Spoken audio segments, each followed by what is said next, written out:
Salam dəyərli izləyicilərim, kanalıma xoş gəlmisiniz. Bu gün sizlər üçün bol bərəkətli, sadə ərzaqlı, ballı peçenyalar hazırlayacağam.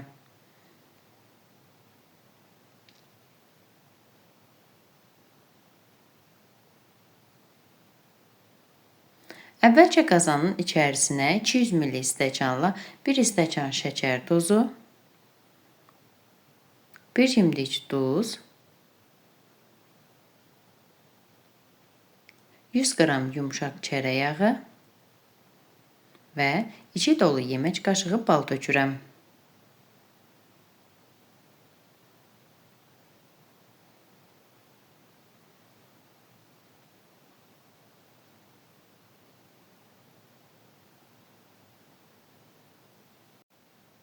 Qazanı ocağın üzərinə qoyuram. Yağ əriyənə qədər qarışdırıram.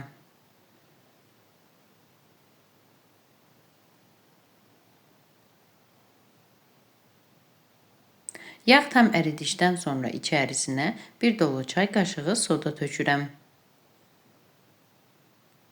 Yenə də qarışdırıram. Köpüklənib qızıl rəng alana qədər saxlayıram.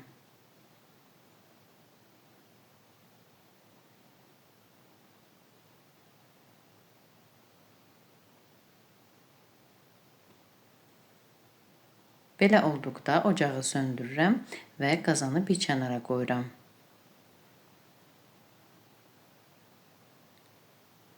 Biraz soyuduqdan sonra içərisinə yarım armud stəkan ilıq su tökürəm.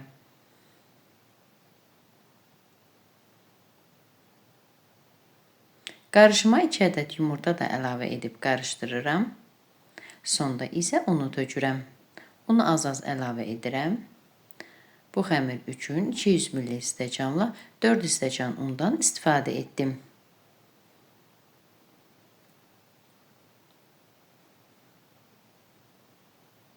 Əllə yoğurmağa ehtiyac yoxdur.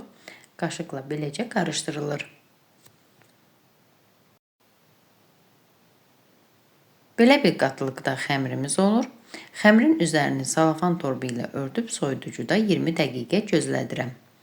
Xəmir özünə gəlir, yəni bərkiyir biraz.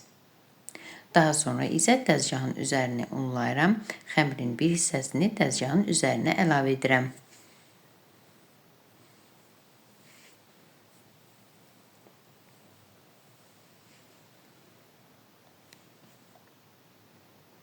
Xəmiri kündələyirəm. Daha sonra isə yayıram. Bu xəmiri çox yaymağa ehtiyac yoxdur.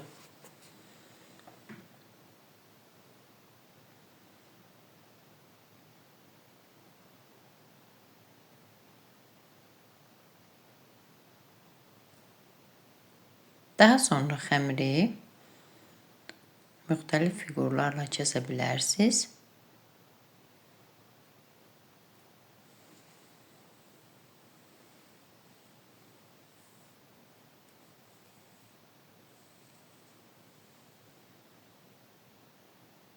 Kəsdiyim xəmirləri əvvəlcədən yağladığım soba listinin içərisinə yığıram.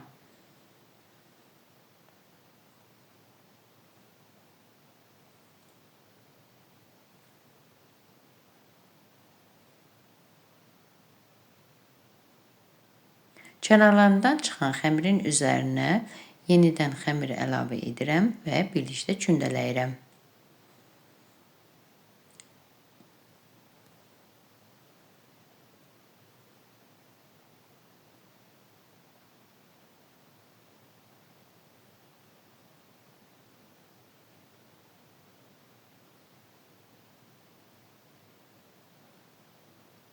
Onu da bu qayda ilə yayıb kəsirəm.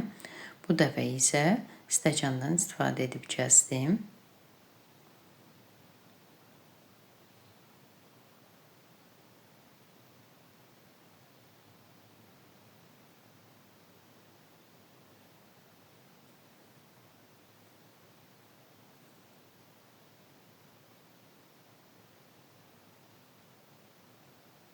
Daha sonra peçenyaları əvvəlcədən qızdırılmış 160 dərəcəlik sobada alt-üst rejimdə bişirirəm. Əziz xanımlar, artıq mənim peçenyalarım bişib hazırdır. Əgər siz də mənim reseptimi, kanalımı bəyəndinizsə, Mənə abunə olub dəstək olmağı unutmayın. Arzu və istəklərinizi videonun alt bölümündə yaza bilərsiniz. Sağ olun, görüşərik.